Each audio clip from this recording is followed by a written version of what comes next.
Alhamdulillah, salatu wassalamu ala rasulillah wa ala alihi wa sahbihi wa man walah, amma ba'du.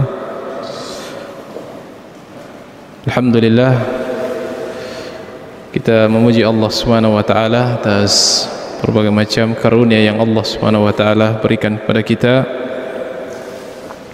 sehingga pada waktu yang mulia ini, setelah kita melaksanakan satu kewajiban kita yang paling penting, yaitu salat 5 waktu, yang merupakan rukun yang kedua dari rukun-rukun Islam, kita patut bersyukur kepada Allah Subhanahu wa taala ketika kita masih mendapati satu waktu dari 5 waktu-waktu salat tersebut untuk kita sujud menghambakan diri kepada Allah Subhanahu wa taala. Karena begitu banyak dari manusia yang kemudian setelah dia salat asar mungkin tidak lagi mendapatkan kesempatan untuk bersujud di maghribnya, karena di antara 2 waktu tersebut dia sudah menghadap Allah Subhanahu wa taala untuk mempertanggungjawabkan semua amalan-amalannya. Maka ini adalah satu dari nikmat Allah yang perlu kita renungkan ketika Allah memberikan kita kemudahan untuk menjalankan kewajiban kita, terutama salat 5 waktu. Meskipun bahkan sebagian orang mengamalkan, meskipun ini tidak memiliki landasan dan tidak dipraktekkan oleh Nabi sallallahu alaihi wasallam, setiap selesai salat dia sujud syukur. Iya, setiap selesai salat dia sujud syukur. Ya, biasa saya dapatin. Ya, meskipun ini tidak ada tuntunan yang jelas. Jadi Nabi juga melaksanakan salat dan tentu dia sangat bersyukur bisa menjalankan salat, namun beliau tidak mencontohkan. Ya, kita bersyukur atas kesempatan yang Allah berikan untuk kita bisa melaksanakan salat, namun kita tidak melakukan perbuatan khusus jika tidak ada tuntunannya. Begitulah kita dalam beragama, tidak boleh mengkhususkan sesuatu kecuali ada petunjuknya, termasuk sujud syukur setelah salat. Tetapi kita menyadari bahwasanya ketika kita bisa salat dalam satu waktu dari 5 waktu-waktu salat, itu adalah nikmat yang sangat besar nilainya di sisi Allah Subhanahu wa taala. Sekiranya orang-orang yang tidak salat diperlihatkan kepadanya pahala salat tersebut, maka mereka akan cemburu dan iri terhadap hal tersebut. Dan nikmat-nikmat yang lainnya yang Allah Subhanahu wa taala masih terus berikan kepada kita hingga kita terus berada di atas ketaatan dan kebaikan dalam kehidupan yang senantiasa dipenuhi kebutuhan kita oleh Allah Subhanahu wa taala. Salawat dan salam senantiasa kita kirimkan kepada qudwah kita, teladan kita, Rasulullah sallallahu alaihi wasallam, nabi yang Allah Subhanahu wa taala utus sebagai uswatun hasanah, sebagai teladan yang terbaik. Liman kana laqad kana lakum fi rasulillahi uswatun hasanah, sungguh telah ada terdapat pada diri beliau suri teladan, contoh yang baik. Liman kana yarjullaha wal yawmal akhir, bagi siapa yang mengharapkan kebahagiaan saat berjumpa dengan Allah dan kebahagiaan di hari akhir. Ikhwani fiddin, a'azzanallahu wa iyyakum ajma'in. Kita lanjutkan pembahasan kitab, mulai di pembahasan tentang targhib fi ikramil ulama, fi ikramil ulama. Motivasi Nabi sallallahu alaihi wasallam kepada umatnya untuk memuliakan para ulama, wa ijlalihim wa tawqirihim, memuliakan, menghargai, memberikan penghormatan kepada mereka. Wa tarhib min ida'atihim wa adami mubalati bihim, dan sekaligus ada peringatan dari tidak memberikan penghormatan atau merendahkan kedudukan para ulama. Karena memang orang yang paling pantas untuk dimuliakan dan ditinggikan kedudukannya dan diberikan penghormatan adalah para ulama. Iya, karena jangankan manusia, ya Allah saja yang menciptakan manusia, mendudukkan dan memberikan kedudukan yang termulia, tertinggi kepada para ulama. Ya, sebagaimana ayat yang terkenal, yarfa'illahu alladhina amanu minkum walladhina utul ilma darajat. Ya, Allah Subhanahu wa taala mengangkat derajat orang-orang yang beriman. Ya, jadi level pertama, ketika seseorang sudah beriman, derajatnya sudah tinggi. Kalau dia sudah berstatus sebagai seorang mukmin, maka derajatnya sudah naik, sudah tinggi. Walladzina utul ilma darajat, tetapi orang yang lebih di atas lagi derajatnya dari sekedar orang-orang beriman adalah orang-orang yang diberikan ilmu. Para ulama kita yang telah menghabiskan waktunya untuk belajar dan mengajarkan ilmu. Para ulama kita harus kita dudukkan pada kedudukan yang tinggi, sebagaimana Allah Subhanahu wa taala mengangkat derajat mereka menjadi orang-orang yang mulia di sisinya. Maka tentu kita juga sebagai hamba-hamba Allah Subhanahu wa taala harus memuliakan apa-apa yang dimuliakan oleh Allah Subhanahu wa taala. Hadis yang pertama, Jabir radhiyallahu anhu, anna Nabi sallallahu alaihi wasallam, bahwasanya Jabir radhiyallahu anhu meriwayatkan bahwasanya Nabi sallallahu alaihi wasallam kana yajma'u baina rajulaini min qatla Uhudin. Adalah Nabi sallallahu alaihi wasallam dahulu ketika perang Uhud terjadi, yang dimana pada saat itu kaum muslimin menang pada ronde pertama dan kalah pada ronde keduanya, pada sesi keduanya, sehingga perang Uhud termasuk perang yang banyak dari kaum muslimin yang terbunuh. Bahkan diantara mereka ada dari kalangan sahabat-sahabat senior yang terbunuh di perang tersebut, bahkan sampai Nabi juga terluka dan hampir terbunuh di perang Uhud. Maka Jabir mengisahkan satu sisi kisah, penggalan kisah dari perang Uhud tersebut, yang mana Nabi ingin memperlihatkan akan pentingnya dan perlunya mendahulukan dan memuliakan para ulama. Kata Jabir, anna Nabi SAW, bahwasanya Nabi SAW kana yajma'u bainar rajulaini min qatla Uhudin, yakni fil qabri. Adalah Nabi SAW di perang Uhud tersebut, ia menguburkan korban atau orang-orang yang syahid di perang Uhud itu, menguburkan dua orang dalam satu kuburan atau dalam satu liang lahat. Thumma yaqul, ketika Nabi SAW ingin menurunkan, memasukkan sahabat tersebut atau mayat tersebut dari kalangan para sahabat ke dalam liang lahatnya, ke dalam kuburan, maka Nabi SAW bertanya dahulu, ayyuhuma aktsaru akhdhan lil Quran. Maka Nabi bertanya, mana di antara kedua orang ini, yang keduanya orang-orang yang mulia, kedua-duanya mati syahid di jalan Allah Subhanahu wa taala yang jaminannya adalah surga, tetapi Nabi tetap membedakan. Tetap Nabi ingin memberikan penghormatan, memberikan pemuliaan yang lebih terhadap orang yang memiliki kelebihan dari sisi ilmunya. Kata Nabi SAW, ayyuhuma aktsaru akhdhan lil Quran, mana dari keduanya yang lebih banyak hafalan Qurannya. Jadi ini juga pentingnya, hafalan Quran, perlu untuk kita punya hafalan. Jangan terlalu istiqomah kalau masalah hafalan. Dari pemuda sampai petua, masih itu hafalannya. 3 kul Al-Fatihah, 3 kul Al-Fatihah. Dan banyak yang masa pandemi, ada yang kebablasan, dipaksa imam, dipaksa imam tarwi di rumah, maka terjadilah banyak kisah-kisah yang unik. Dipaksa menjadi imam solat di rumah, karena kita harus solat di rumah.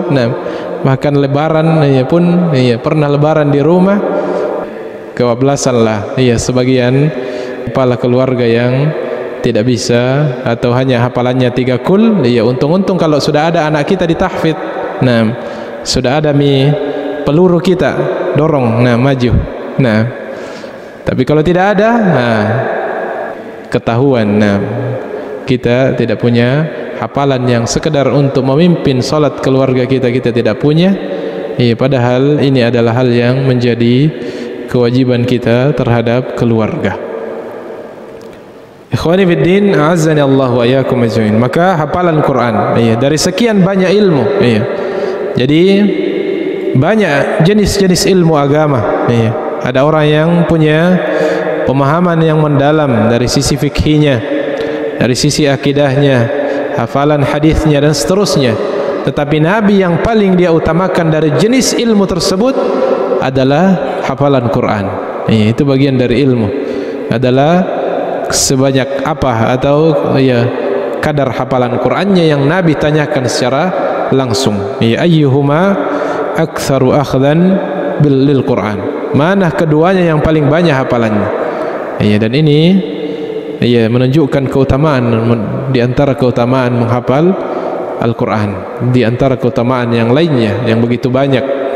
Termasuk ya seseorang ya akan dikatakan kepadanya di surga nanti, ketika dia sudah masuk surga, di antara yang menentukan derajat kedudukannya di surga Allah Subhanahu wa taala adalah hafalan Al-Qur'annya. Dikatakan kepadanya iqra wartaqi, baca dan naik, ya, baca dan naik tingkat, baca dan naik derajatmu. Nah, fa inna manzilataka inda akhir ayatin taqra'uha, karena sesungguhnya derajatmu, kedudukanmu di surga pada akhir ayat yang engkau bacakan.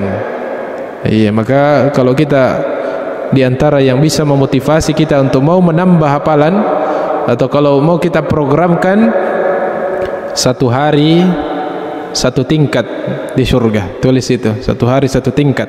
Nah, derajat kita naik di surga Allah Subhanahu wa taala. 1 ayat yang kita hafal itu bernilai 1 derajat. Iya, naiknya tingkatan kedudukan kita di surga Allah Subhanahu wa taala. Karena kedudukan kita di antara yang menentukan adalah banyaknya hafalan kita. Iya, maka tentu ini keutamaan yang sangat besar, dan Nabi SAW ingin memperlihatkan akan tingginya kedudukan tersebut, sehingga Nabi yang beliau pertanyakan adalah yang paling banyak hafalannya. Fa idza usyira ila ahadihima, kalau sudah ditunjuk bahasanya ini yang paling banyak hafalannya, qaddamahu fil lahdi, ya, maka Nabi mendahulukan dia untuk memasukkan dia di liang lahat. Dia lebih di depan di liang lahat, ya. Dan di dunia pun, di alam kubur dia dikedepankan, didahulukan, ya. Di dunia juga harus diberikan penghormatan, kepadanya, ya, diberikan kedudukan dan tidak boleh diremehkan dan apalagi dihinakan. Maka ini menunjukkan, ya, satu di antara bukti dari Nabi SAW, sikap beliau, bagaimana beliau, ia memberikan kedudukan yang lebih kepada orang-orang yang memiliki ilmu di antara mereka. Hadis yang berikutnya, hadis yang pada derajat hasan berdasarkan penelitian Syekh Muhammad Nasiruddin Al-Albani rahimahullah ta'ala, an Abi Musa radhiyallahu an, dari sahabat yang mulia Abu Musa radhiyallahu anhu, anna Rasulullah SAW qala, bahwasanya Nabi Rasulullah SAW bersabda, inna min ijlalillahi ikrama dzsyaibatil muslim, bahwasanya di antara bentuk pemuliaan kepada Allah Subhanahu wa taala adalah ikrama dzsyaibatil muslim, adalah memberikan pemuliaan, penghormatan kepada orang-orang yang telah beruban di antara kaum muslimin, ya, di antara orang-orang beriman, orang-orang muslim. Maka agama kita adalah agama yang, ya, sangat sempurna dalam adab dan interaksi, sangat sempurna dalam mengajarkan, ya, interaksi sosial, ya, bagaimana mestinya kita bersikap terhadap orang-orang yang ada di sekitar kita, ia terutama kepada orang yang lebih tua, terhadap orang yang lebih tua. Dan tentu ada ayat-ayat hadis-hadis yang lain nanti yang juga menyebutkan hal demikian, bahwasanya sikap penghormatan yang kita berikan pada orang-orang yang lebih tua di antara kita adalah bagian dari ijlalillah, nih bagian dari pemuliaan kepada Allah Subhanahu wa taala, bagian dari bentuk kita mengagungkan Allah Subhanahu wa taala ketika kita memuliakan dan menghormati orang-orang yang telah berumur, orang-orang yang tua dari kalangan orang-orang yang beriman, nih orang-orang muslim. Maka ini menunjukkan pentingnya memberikan penghormatan, memberikan pemuliaan kepada orang-orang muslim yang telah berumur. Ya, dan ada hadis yang lebih umum lagi. Kemudian wahamilil Quran. Ya, di antara hal juga yang beliau ingin tekankan perlu diberikan penghormatan adalah wahamilil Quran. Ya, dan para penghafal Al-Quran. Ya, para penghafal Al-Quran, sebagaimana yang kita sebutkan di atas tadi, Nabi memberikan contoh, beliau menunjukkan pemuliaan. Ghairil ghali fihi, akan tetapi dengan catatan. Catatan yang pertama adalah dengan tidak berlebihan melampaui batas. Tidak boleh melakukan hal-hal yang dilarang, seperti mungkin sampai tersungkur bersujud, rukuk di hadapannya. Ini tidak sampai sedemikian itu. Ini bisa masuk pada gulu yang dilarang. Sampai Nabi pun tidak diberikan penghormatan kepadanya dengan sujud ataupun ruku kepadanya. Kemudian tidak sampai bertabarruk kepadanya, tidak sampai mengambil berkah dari sisa makanannya, sisa minumannya, dari keringatnya dan seterusnya. Karena tidak ada yang boleh kita bertabarruk kepadanya secara langsung kepada fisiknya kecuali Nabi sallallahu alaihi wasallam, kekhususan beliau. Adapun Nabi, ada hadis-hadis yang menyebutkan bahwasanya Nabi ketika beliau masih hidup, dahulu para sahabat bertabarruk secara langsung kepada jasad beliau yang penuh berkah, pada rambutnya, pada bahkan sampai keringatnya. Kalau kita tidak ada yang mau tabarruk dengan keringatnya. Kalau Rasulullah menjadi parfum yang paling wangi, bertabarruk dengan keringat beliau sallallahu alaihi wasallam. Adapun selainnya, maka tidak ada yang boleh bertabarruk kepada dirinya, pada apalagi pada jasadnya, kecuali kepada Nabi sallallahu alaihi wasallam. Ghairil ghalifi, maka kita menghargai mereka, orang-orang yang mulia tersebut yang dimuliakan Allah Subhanahu wa taala, tapi tidak boleh melampaui batas melakukan hal-hal yang dilarang atau melakukan hal-hal yang menjadi kekhususan, ingin menyamakan derajatnya dengan Nabi SAW. Tidak boleh. Nabi, manusia yang paling mulia, memiliki banyak kekhususan yang tidak diberikan kepada selain beliau sallallahu alaihi wasallam. Walal jafi anhu, begitupun sebaliknya, jangan juga acuh tak acuh terhadapnya.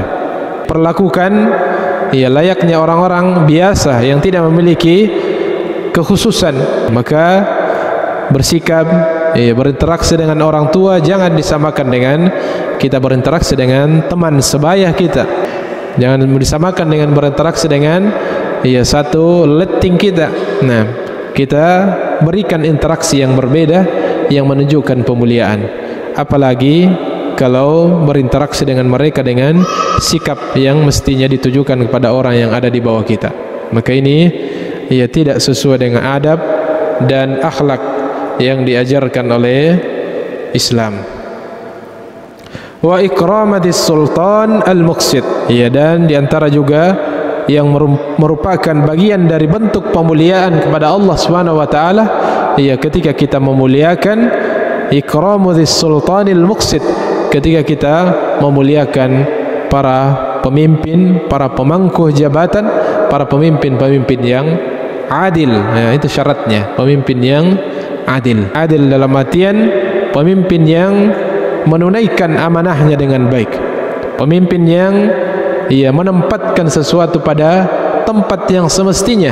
Itulah makna adil yang paling sempurna, adalah wad'u syai' fi mawdi'ih. Jadi adil tidak mesti sama rata. Iya, kalau terkadang kita mengatakan adil adalah sama, terbagi dua, ya, adil, atau seimbang, sama persis, ya, itu namanya adil.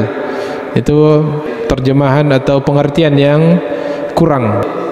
Tetapi yang lebih tepat dari makna adil adalah wad'u syai' fi mawdi'ihi, adalah menempatkan sesuatu, memposisikan sesuatu sesuai pada porsinya, pada tempatnya.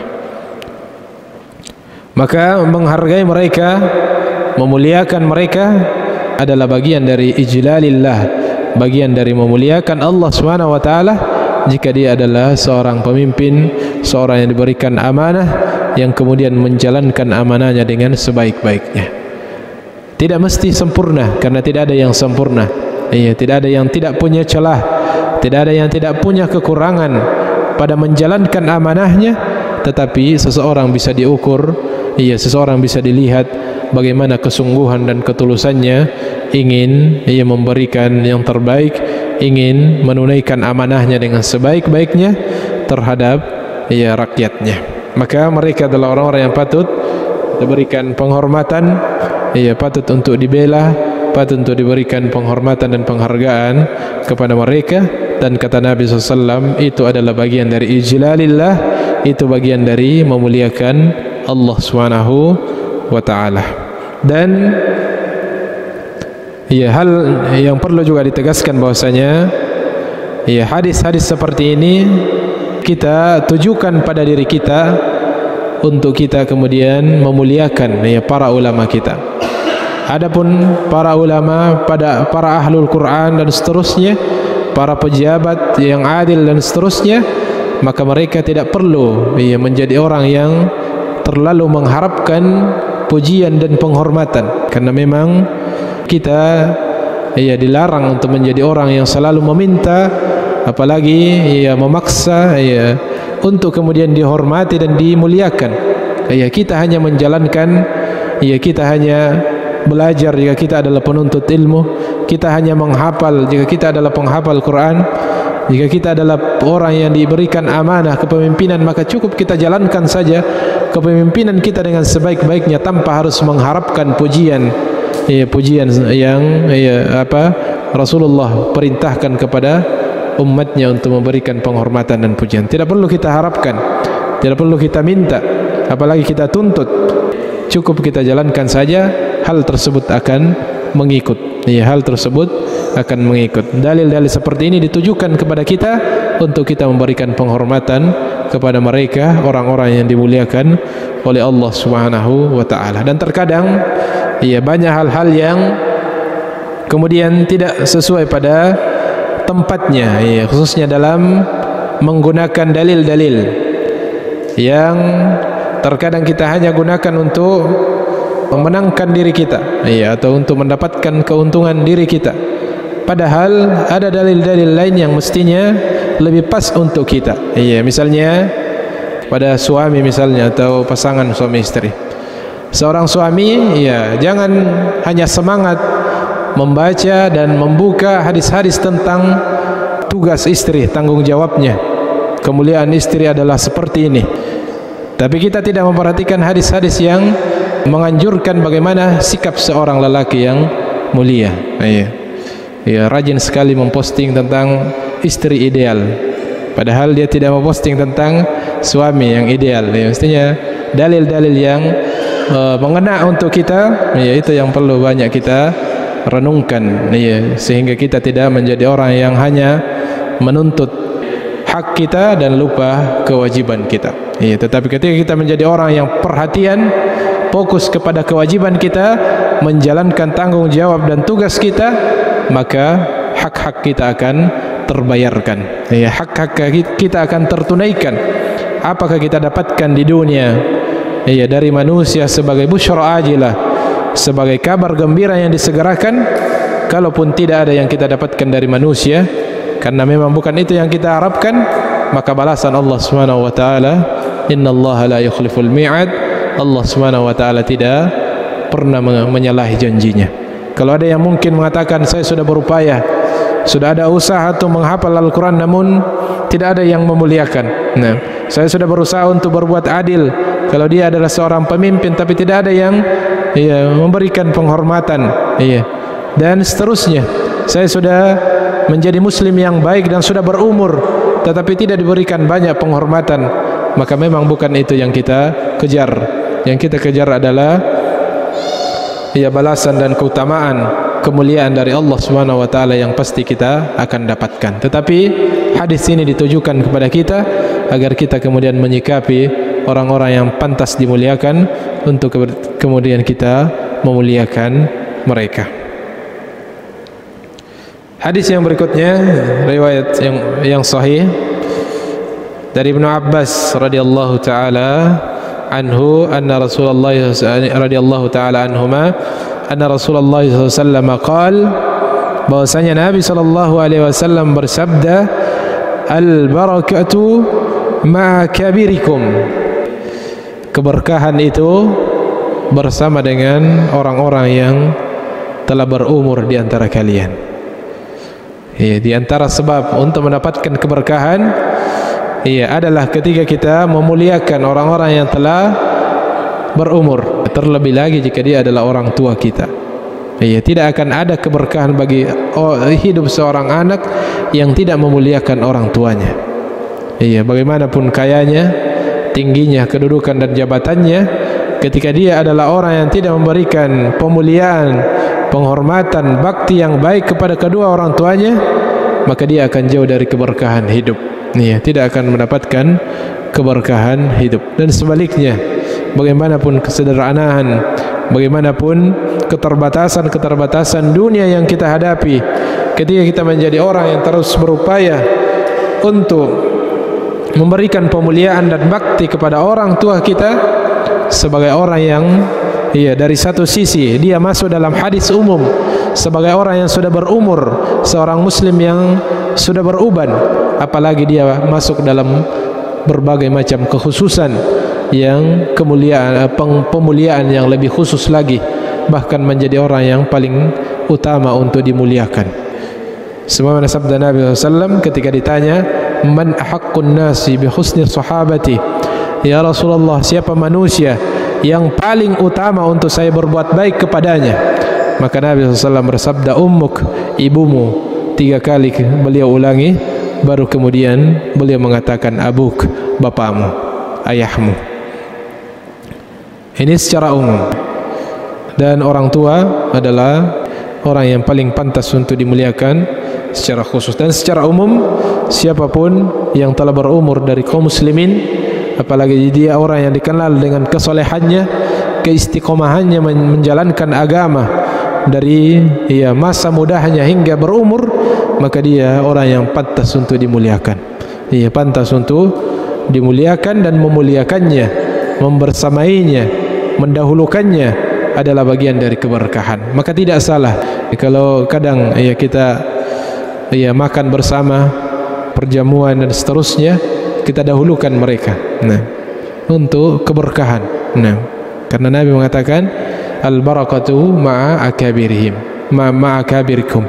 Di antara bentuk jalan untuk meraih keberkahan adalah membersamai, memuliakan orang-orang yang berumur, mendahulukan mereka. Maka kalau perlu melayani mereka, berikan pelayanan, ambilkan piringnya kalau kita mau makan bersama, dan seterusnya, berikan pelayanan kepadanya. Dahulukan mereka, jangan biarkan mereka didahului dan seterusnya. Maka ini akan mendatangkan di antara jalan untuk meraih keberkahan, kata Nabi sallallahu alaihi wasallam dalam hadis yang sahih ini. Kemudian hadis yang berikutnya, Abdullah bin Umar radhiyallahu anhuma, dari sahabat yang mulia Abdullah bin Umar radhiyallahu taala anhuma, yablughu bihi Nabi sallallahu alaihi wasallam, yang mana hadis ini kata beliau, kata periwayat, hadis yang sampai kepada Nabi, marfu, sampai kepada Nabi SAW. Kalau hadisnya hanya sampai di sahabat, maka disebut dengan athar atau mauquf. Ya, mauquf, hadis mauquf. Tapi ini periwayat mengatakan sampai kepada Nabi SAW. Bahwasanya beliau bersabda, laisa minna, atau ini hadis yang paling sering ya kita bacakan, laisa minna man lam yarham saghirana, bukan dari golongan kami, man lam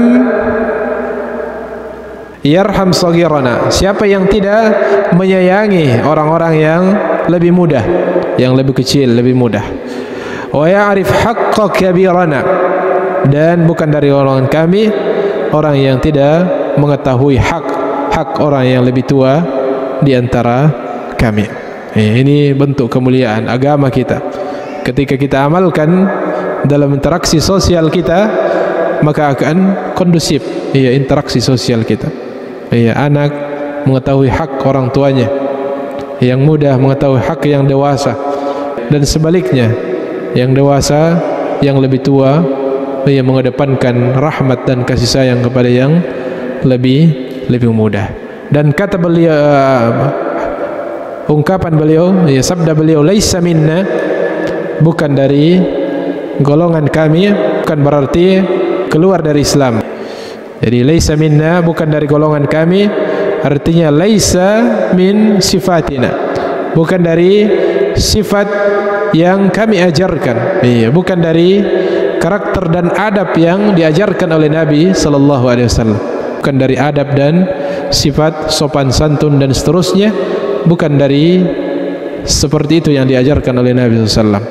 Yang diajarkan adalah sebaliknya, irham, rahmati yang kecil, irham, dan secara umum, irham man fil ardi yarhamka man fis sama. Sayangi orang-orang yang apa-apa yang ada di bumi, atau orang-orang yang ada di bumi. Nah, sayangi, rahmati orang lain, maka Allah akan merahmatimu. Yang di langit akan merahmatimu, yaitu Allah Subhanahu wa ta'ala. Maka ini di antara kaidah-kaidah dalam interaksi sosial kita. Kalau kita amalkan, insya-Allah kita akan, dimanapun kita akan diterima. Dimanapun kita akan disambut. Dimanapun kita akan dicari. Ketika kita menjadi orang yang memperhatikan kaidah-kaidah interaksi ini. Hormati yang tua dan sayangi yang muda. Hadis yang berikutnya, an Ubadah bin Samit, yang juga semakna tapi mungkin ada tambahan faedah, kita bacakan secara cepat. Hadis hasan dari sahabat yang mulia Ubadah bin Samit radhiyallahu taala anhu, anna Rasulullah SAW qala, wasanya Nabi SAW bersabda, laisa min ummati man lam yujilla kabirana. Bahkan ini lebih tegas, laisa min ummati, bukan dari termasuk ciri dari golonganku, man lam yujilla kabirana, orang yang tidak memuliakan orang yang lebih besar di antara kami, lebih tua di antara kami, wa yarham saghirana, dan tidak merahmati menyayangi orang-orang yang lebih muda di antara kami, wa ya'rif li alimina, dan dia tidak mengetahui memberikan hak-hak kepada para ulama di antara kami. Jadi orang yang telah berumur memiliki keutamaan khusus, meskipun mungkin dari sisi ilmu terbatas, meskipun kadar ilmunya terbatas, tapi dia adalah orang yang istiqamah menjaga agamanya, menjaga keislamannya hingga dia berumur di atas keistiqomahan tersebut, maka dia berhak untuk diberikan pemuliaan. Dan lebih daripada itu, jika dia adalah orang yang telah berumur dan dia adalah seorang yang berilmu, yang telah menghabiskan masa mudanya dengan banyak berinteraksi dengan ilmu, belajar dan mengajarkan ilmu, maka dia haknya lebih tinggi lagi untuk diberikan penghormatan. Dan lebih khusus adalah kepada orang yang berilmu, meskipun dia mungkin dari sisi usia masih lebih muda, tetapi jika dia adalah orang yang telah memiliki ilmu, maka tetap pantas untuk diberikan pemuliaan sebagai seorang yang berilmu. Hadis yang berikutnya, wa an Wathilah ibn al-Asqa qal, dari Al-Wathilah ibn Asqa beliau meriwayatkan qala Rasulullah sallallahu alaihi wasallam laisa minna man lam yarham saghirana wa yujilla kabirana. Kurang lebih sama tadi. Bukan dari golongan kami, orang yang tidak menyayangi yang lebih kecil di antara kami dan tidak memuliakan yang lebih tua di antara kami. Sudah kurang lebih sama tadi hadis yang sebelumnya. Kemudian hadis yang berikutnya, hadis yang hasan dari Abdullah ibn Busra, dari Abdullah bin Busr radhiyallahu anhu beliau meriwayatkan laqad sami'tu hadithan munzu zamanin.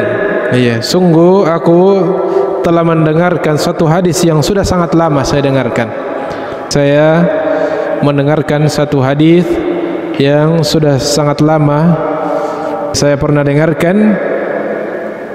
Nabi SAW bersabda, idza kunta fi qaumin, jika engkau berada dalam satu kaum, satu kumpulan,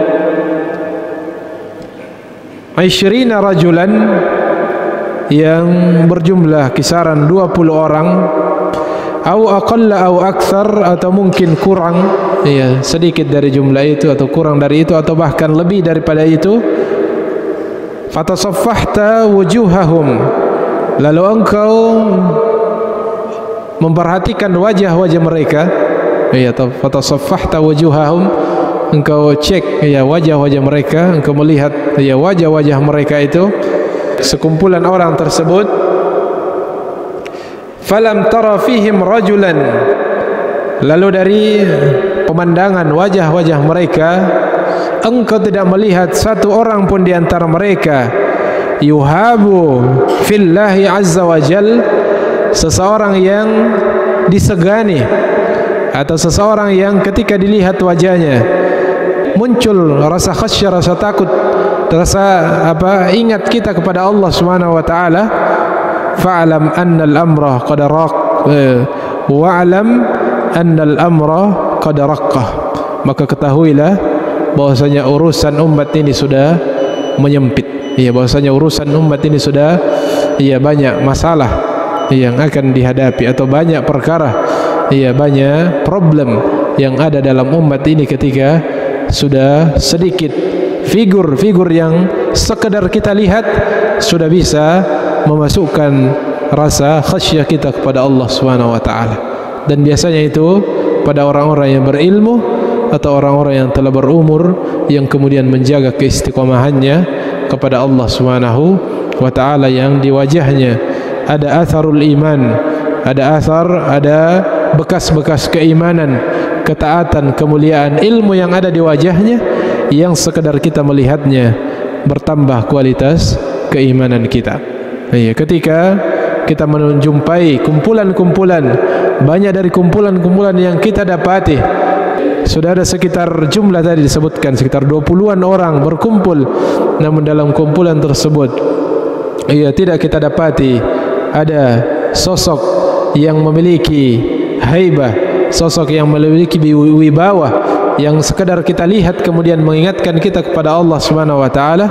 Kata beliau sallallahu alaihi wasallam, fa'lam annal amra qad raqqah, ketahuilah bahwasanya urusan umat ini dalam banyak problem, atau paling minimal urusan yang diurus dengan perkumpulan tersebut menjadi urusan yang sempit, urusan yang akan sulit jika tidak ada orang-orang yang kemudian dimuliakan di dalamnya. Ini satu dalil juga atau hadis yang menunjukkan akan pentingnya memuliakan orang-orang berilmu, dan termasuk secara umum orang-orang yang telah berumur, yang dikenal dengan kesolehannya, dikenal dengan keistiqomahannya, mempertahankan keistiqomahannya mulai dia dari mudah, sudah dikenal dengan ibadahnya, dengan solat berjamaahnya, dengan sedekahnya dan seterusnya. Patut untuk dimuliakan mereka di usia tua mereka. Maka kita pun ketika kita menjadi orang yang memuliakan di masa muda kita, kita menjadi orang yang memuliakan orang-orang yang tua, maka kita berharap menjadi orang-orang yang juga dimuliakan nanti di masa tua kita. Karena sebagaimana dalam ungkapan kama tadinu tudan, sebagaimana engkau berbuat begitu juga engkau akan diperlakukan. Kita di usia muda kita banyak memberikan bersikap hormat kepada orang-orang yang lebih tua, maka semoga Allah Subhanahu wa taala menjadikan kita orang-orang yang dimuliakan juga di masa tua kita, termasuk terhadap anak-anak kita. Mudah-mudahan ada manfaatnya. Kurang dan lebihnya mohon dimaafkan. Kita tutup dengan doa kafaratul majelis. Subhanakallahumma wa bihamdik, asyhadu an la ilaha illa anta, astaghfiruka wa atubu ilaik. Wa akhir da'wana alhamdulillahi rabbil alamin. Wassalamu alaikum warahmatullahi wabarakatuh.